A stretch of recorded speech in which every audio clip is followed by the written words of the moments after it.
Uh-huh. Yeah. Uh-huh. Okay. Well, I guess there would be two things that I would want to say about the situation in Colombia. As Matt is pointing out, the government is, for one reason or another, usually both, is incapacitated. It's not able to step in and intercept the drug trade, and everything goes on from there. I think for the first time I'm beginning to notice that voices are being raised much more publicly in Colombia, in Mexico, saying you cannot fix the problem here. You've got to get Americans to stop wanting cocaine, which to me means you have to give them a purpose for living, which is a place where we will never go. The three things you'll never do. Never give an indigenous person any money, never report on a nonviolent episode, and never ask what is the purpose of life. Those are absolutely foundation pillars of our culture.com. But that's where it would have to be stopped, and then you wouldn't need the government. Demand side economics. As for extradition and punishment, this again, as we were saying in connection with restorative justice, it's not the most effective way of going about stopping any behavior. A former chair of peace and conflict studies who had also been the Supreme Court Justice of California, that was in our great glorious days of PAX, had come up with a scheme in terms of international law. He said, okay, you can have your law court in The Hague. I mean, everybody likes to go to The Hague. It's a very pretty place. Let's have it there. But if you really want to be effective, what you should do is economic sanctions, which is so you don't get into the business of Nuremberg ambiguities where you're accusing people of doing things that you yourself have been doing and all the rest of it. Don't make it an abstract justice issue. Just say, if you wage war on a country, you're going to have to pay such heavy reparations that it will not have been worth it for you. And that will be more effective in ending the behavior than trying to capture and criminalize the people afterwards. So again, I'm not saying that the International Court of Law doesn't have a function, and I wish Mlado Radic were there instead of hanging out somewhere in a villa in the hills of Montenegro or wherever he's hiding. But where is he? South America by now? Oh boy, we'll never get him back. I'm not saying that there isn't a certain amount of deterrent effect through justice operations, but it's not nearly as effective as going further down the causal chain. Right. Zoe. I'm not actually an expert in in this subject. I think it's either from or coming through Colombia. I think so. Yeah. And we haven't even started to talk yet about certain government agencies are actually importing stuff. If you go to the Elevaco Center, they'll tell you all about that. But I don't even want to go there, although I just did. Okay. So should we move on? I want to talk now about the Movimiento de Trabajadores Semtera, MST, the Movement of Landless Workers. They were actually given their name, Semteras, by someone who was opposed to them, a military commander in a particular region. The background is this, that when this thing started, you all are very aware that Brazil is one hell of a big country. It's got this extremely long river going through it, and it's culturally, I think, almost as mixed as Colombia, probably as mixed as you have African population and mixed African, and of course you have these indigenous people who are still living way in the upper reaches of the Amazon. Okay, when this thing got started, 60% of the farmland in Brazil was idle. Okay, 25 million people had no land. These were the Semteras. 5% of the people owned 90% of the wealth. Some of the farms, the term in Portuguese is latifundio. Is that how you pronounce it? Latifundio, which from the Latin latifundium. I can't tell you anything about contemporary world, but I can get you back there. There were some land holdings in Brazil in the early 80s, the period that we're starting with, which were larger than Belgium. Yeah, one person would have a farm. I mean, you think it's bad in Texas. They'll joke about, well, y'all come down see my spread sometime. But my spread's so big, if I get in my truck, I'll stop the accent here. drive around all day. It takes me all day to drive around my ranch. And the other person says, yeah, my truck is like that too.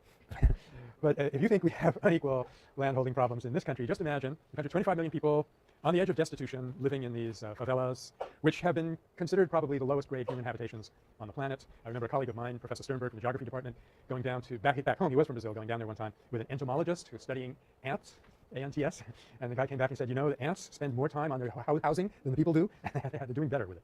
I also have some nice stories to tell you about favelas, but we're running out of time here. So here you have on the one hand, 25 million people on the edge of destitution. You have no access to wealth really of any kind because it's such an agricultural economy. And on the other hand, 5% of the people owning all this land, 60% of which is idle. So there was a stipulation, a statement in the Brazilian Constitution, which states that if you are not working your land for a certain period of time, and someone else comes in and starts to make productive use of that land, they can apply to the government for title.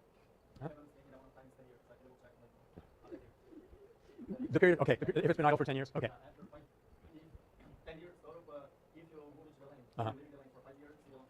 Okay. Okay, good. So you have this set up in the Constitution, and it makes perfectly good sense. And it's like, we were just talking about the sorrows of government, Matt. So you can make it into a law, but that doesn't mean that people are going to carry it out. And of course, nobody had dared really try this. But this is a movement which got started almost within the Catholic Church, just as the Mondragon movement did in the Basque region. It started with one priest, Father Arizmendi. Here also, there were some people who started talking to the peasants, and they got this idea, which is, this is not rocket science. Okay, we need land, they don't have any. They have land, they don't need it. Let's just go and occupy it and plant on it and see what happens. So this happened in Rio Grande do Sul, and an encampment that was called Encruzilhada Natalino. Encruzilhada Natalino. Encruzilhada Natalino. I'm gonna have to leave the Portuguese to you, Paolo. Okay, we got a deal. Encruzilhada, I know it means the crossroads, right? So it's like our famous crossroads in the Philippines, in Manila, EDSA. And they occupied the land, and it seemed to work out pretty well. I'm just kind of going quickly. So that officially, in 1984, landless rural workers, sort of their name, had a meeting in a town called Cascavel in the state of Paraná, which I believe is in the south. Good. And the following year, the MST officially organized itself at the national level, which is a huge undertaking, and they had a meeting called the First National Congress of the Landless. In a little while, we're going to see some images of how these people actually operated. You'll see them having meetings. You'll see them going into a territory and occupying it.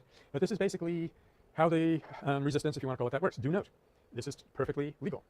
The resistance is not going to come directly from the government. It's going to come from, are we okay? That's not what I'm thinking, is it? No, no. Incidentally, I read a very interesting study on earthquakes, and it said, forget everything that you were told in school. Don't get under a desk, because when the ceiling lands on the desk, you will be flatso. But what will happen is, next to, when it lands, like this, it'll go like that, and it'll create what's called the triangle of life. This is for real. I feel it's my responsibility to tell you this. So if it is an earthquake and we can't get out of the building in time, get down next to your chair, okay, or next to your desk. Okay, never say you did not learn anything in Max 164B. Okay.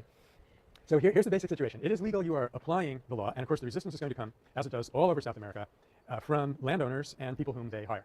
So you see this very, very clearly in Venezuela and many other places as well. And in a way, that's worse than being against the state, because the state, you can change the laws, you can hold them accountable. These people are operating in the dark; they cannot be held accountable. That's why you create a paramilitary, because the military is too visible. And as these people began to occupy land, and they began to realize that this could become a movement of social significance that would go way beyond just getting a livelihood for some destitute people. They began to understand, for one thing, that winning the land, even when you did succeed at doing this, and I'm going to give you some of the statistics later, very soon actually, even when you succeeded at doing this, it wasn't enough, because you get the people living there on the land, but they also needed credit, because you needed to buy tools, you needed to buy seeds, and so forth. You needed housing, technical assistance, schools, and healthcare, all of these things, none of which would be supplied by the state. So you're going to start building these things yourself. And what are we going to call this? Parallel institutions. Excellent. Yeah, this is a very important subset of constructive program. So what we're seeing is that this lack is being turned to advantage, turned to great advantage, because while you're going and building a school, what are you going to teach there? What kind of school is this? You're not going to say, well, let's teach people enough calculus so that they can go to Rio and set up shop as neoliberal economists. That's not what you're going to do in these little schools. It reminds me of this famous thing that Peter Kropotkin, the old anarchist, used to say: decide what kind of world you want to live in, decide what kind of skills you need to build that world, get your teachers to teach you that, which I assume is why all of you are here. So what's happening is, the long and the short of it is, that they're creating the whole culture there, a whole new paradigm culture with a new kind of decision-making, which at this point in time is extremely slow and clumsy. I can tell you that because I've been trying to get them to translate my book and do some nonviolence training for a long time, and they say, we're thinking about it, but we're working on it by consensus. This has been going on for years. So sorry, that's just my personal little grievance with this whole business. You don't have to worry about that.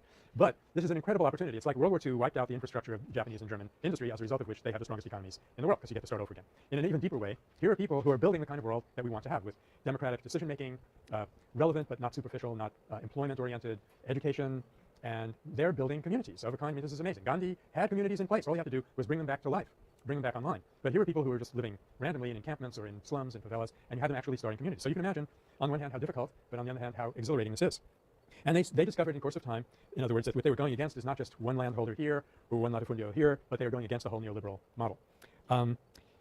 They are doing things to eliminate fields of GMOs, genetically modified organisms. They carry out marches, hunger strikes, and other political actions. In April of 1997, marked a year after 19 workers had been massacred in the state of Pará. And I guess I should tell you right away that at least 1,000 people have been killed in the course of this movement by police, paramilitaries, shadowy henchmen, whatever. So they had this march in April of 97, which brought people to this for the first time. What it did was it collected people from all over Brazil. We're still talking mostly about southern Brazil, where this has been most active. There it goes again. I think we decided that's not an earthquake, right? It's just a bad pulley on some lever somewhere. I don't know. If anybody goes under the desk, I'm going to be the second one down there. So. Given the state of the equipment in this building, I think it's much more likely that it's a faulty fan belt than an earthquake. So this, for the first time, people participated in a concerted mass movement that involved landless workers from all over the country. So it's taken about 10 years to get to that point. Today, this was about 1 year ago, this report that I'm reading. Today, the MST is active in 23 out of 27 states in Brazil. It involves more than 1.5 million people. It's involved in the sense that these people are members of the MST. About 350,000 families have been settled on their own land through this struggle. So this makes it probably the largest social movement of anything resembling its kind, as far as I know, anywhere in the world, certainly in Brazil. 350,000 families are settled, awaiting, have already gotten land title from the government, and another 80,000 families, as of this time, were living in encampments awaiting government recognition. This is a process that obviously can go on for a couple of years. But see, this is really a contrast to the Sarayaku struggle that we were talking about on Tuesday. This is huge. This really is bidding fair to rebuild. Well, it's doing what we always say that we have to do in this great struggle of ours, which is to create a new world in the shell of the old. Haven't you heard that expression? We've got to build a new culture, a new economy in the shell of the older economy. We go against the older economy where we absolutely have to, but basically we ignore them and do our own thing when we can. The hope being that it'll kind of be like a snake sloughing its old skin, and we'll have a new world, and everybody will be happy. There'll be no more earthquakes, and so on and so forth. So if you look at the numbers, it's really pretty impressive. There are 400 associations in areas of production, commercialization, that means taking food crops and selling them, and various services, 49 agricultural and cattle raising cooperatives. This is exactly what Gandhi was trying to do in India. And now that I think of it, that might be the only really comparable example that we've had of widespread, from the ground roots up, rebuilding of a society and a culture in the shell of an older system. They generate employment, income, and revenue that indirectly benefit about 700 small towns in Brazil's interior. Now, the education thing is huge. 160,000 children are now enrolled in classes from the 1st to the 4th grade in 1,800 public schools and MST settlements, all being done totally under the official radar. You know, the teachers are trained, certified, set out entirely without government assistance, unquote. The 1,800 schools, 1,800 schools, 3,900 educators, mostly paid by the towns nearby, who have developed a pedagogy specifically suited for rural MST schools. Very decentralized, which is super. I'm really loving this. On the other hand, UNESCO has come into the picture, and they've gotten involved, and there is involvement in more than 50 universities in Brazil. In fact, I have an instructor from one of those universities is taking the meditation course. Do you know Renato Fajardo? Renato? Yeah. Yeah, they have studied the MST in the university, and it's a mutually beneficial situation where they're able to give technical assistance to the MST people, and they're also able to study this movement, which is springing up spontaneously. And the MST has developed a literacy program for approximately 19,000 adults and teenagers in the settlements. So I want to give you a sense of the scale of the thing that we are dealing with. Another dimension. MST families tend to be conscious of the need to preserve the natural environment and human health. Seems to go along with living on the land and using it for food production. You develop a certain respect for it, as opposed to going through monocropping, sweeping everything off into trucks, and selling it at Andronicos up in Berkeley. So in September of 1999, they started a project called BioNature Seeds, and they produce seeds without pesticides, herbicides, or other chemicals. Big deal. They have taken action to preserve forests in certain areas and to produce herbal medicines. Here we are in the public health building. You are probably aware that this field of eco-pharmacology, that's not the call it. There's some technical name for it now. I'm usually good at technical names. A technical name for indigenous medicinal properties. I forget what it's called. Ethnobotany. Thank you. Thanks for that. Yeah, I should have thought you would have been the guy to do that. Yeah, ethnobotanists.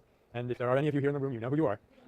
Ethnobotanists have calculated that we have discovered maybe 1% of the curative properties of species of plants in the Panamanian, Ecuadorian, Brazilian jungles. So they're working on that also. Still another dimension. The MST has eventually come to recognize that even though there are big movements in Brazil, Brazil is not the world, and there are similar movements going on all over the world, where they have expressed solidarity with all oppressed people living in poverty, and they have an organization called Via Campesina, the Rural Way, VIA. And this group went, get this now, this is really neat. They spent 3 weeks with Yasser Arafat in his mountain redoubt I guess that was Bethlehem where he was surrounded there, during the month of April, I think, of 2000. Mm-hmm. Yeah, to show solidarity with him. Yeah. Mm-hmm. Yeah, that's right. Yeah. Yeah. Mm-hmm. It's from the language, you might think it started in Mexico. Yeah. Yeah. Yeah. Right. Okay.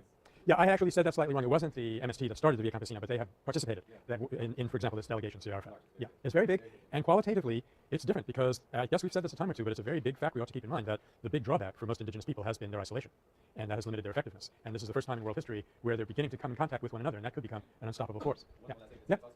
It's interesting. It's also very active in the United States. You probably think that the United States is not effective with this, but in that a lot of small-scale farmers in the US, it's a huge number, something like 1,000 a day or something. Yeah, that's right.